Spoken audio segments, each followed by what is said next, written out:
This is Claude Code controlling my browser. Am I scared? No. Am I impressed? Yes. Clicks, forms, researching, I'm not touching anything. In this video, I'll show you how to set this up, how it works, and real use cases you can copy. Before we get into use cases, I want to start with a 30,000-foot view of what this system is and what you need. So we have three main components here: Claude Code and VS Code, the MCP server, and we have the browser. So Claude is going to be the hands and the brain. The MCP server is the bridge, and the browser is going to be the canvas that Claude uses to do anything you need it to do online. Simply put, you'll need an environment, so whether you're using Cursor, a regular terminal, or you're using something like VS Code like me, great. If you don't have something like this set up, I have a video link somewhere above. It'll show you how to set up Claude Code inside of VS Code. Once you're done watching that, just come back and we'll go through the rest. Then I want you to find this link in the description, copy it, and paste it here with this prompt. You're going to ask it to set up the MCP and list it as an available MCP server in this workspace. I already have it installed, so I'm just going to ask it to open up a browser. And it should just open up a blank Chrome browser for yourself. Quick tip, it's not going to have you logged into your normal Chrome browser, so just log in and do all that before we begin. We're going to start with a really simple request here. I'm just asking it to open up ChatGPT. Congratulations, you got it to work. This is where everything scales and you'll start thinking of a million different ideas. But I'm just going to start with three use cases that I personally use this for. First one is market research.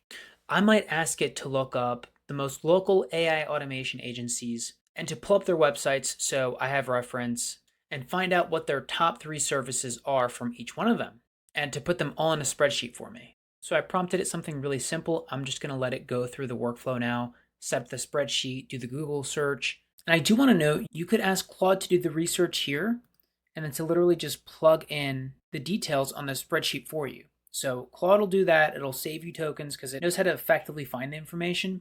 And then we could just use it to list the information out for us. So we don't got to like copy and paste everything. It just does it for us. And the good news about this is when you're using Playwright in Claude or VS Code, right? You can open up another terminal and you could use Claude for something else. I could literally put this browser down and go do something else on my computer. So it's really like a background agent for you. So maybe you're on a sales call and you want it to do some research or you want it to do something like follow up with a client. It can do that for you. And now it's literally just listing out all the information out. And I can see, okay, so service 1, service 2, and service 3. The second use case, which I love, is DM automation. I could stack some skills, some custom agent frameworks here, plug it in and say, hey, use the DM response framework I have here and answer all these people given I do X, Y, and Z as a service.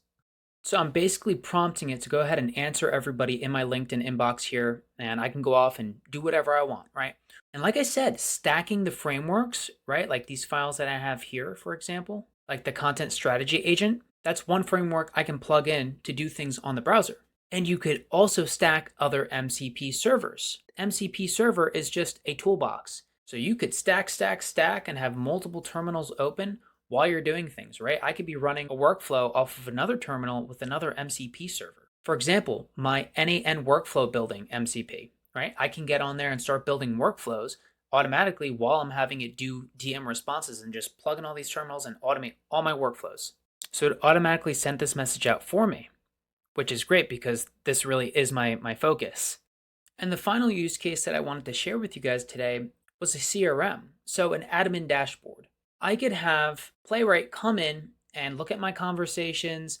I could have it look at my opportunities and my pipeline. I could have it analyze my workflows and get key insights as to what I should be focusing on within my business. So maybe you have an Airtable with some of your numbers or a spreadsheet for your business, and you can have it look through and see where some of the bottlenecks really lie. You can have a personal business consultant that comes in and analyzes your business's performance. There's a million ways to skin the cat. I'm sure there's MCP servers for your CRMs, for your dashboards, but this is just one incredible way to use Claude for autonomous browsing. Now, of course, I have to mention this isn't magic. This is just going to allow you to output more, do more with the time that you have. It's really leverage. If you think you're going to use this magic tool by Anthropic, which is Claude, and Microsoft's tool to run your business for you without you having to set things up and oversee, then this isn't the video for you. but it definitely will make a difference if you use it correctly. As you've seen, there are multiple use cases beyond what I've already described.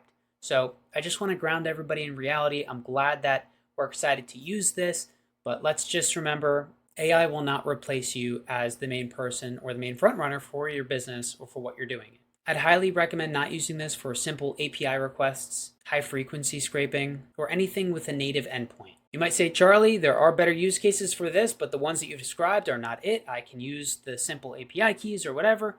That's great.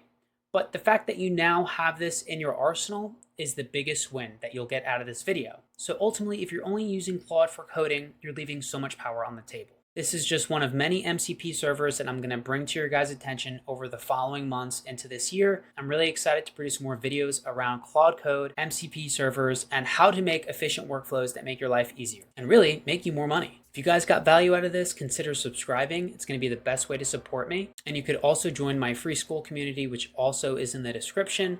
I hope to see you guys in there, but until then, I will see you guys on the next one.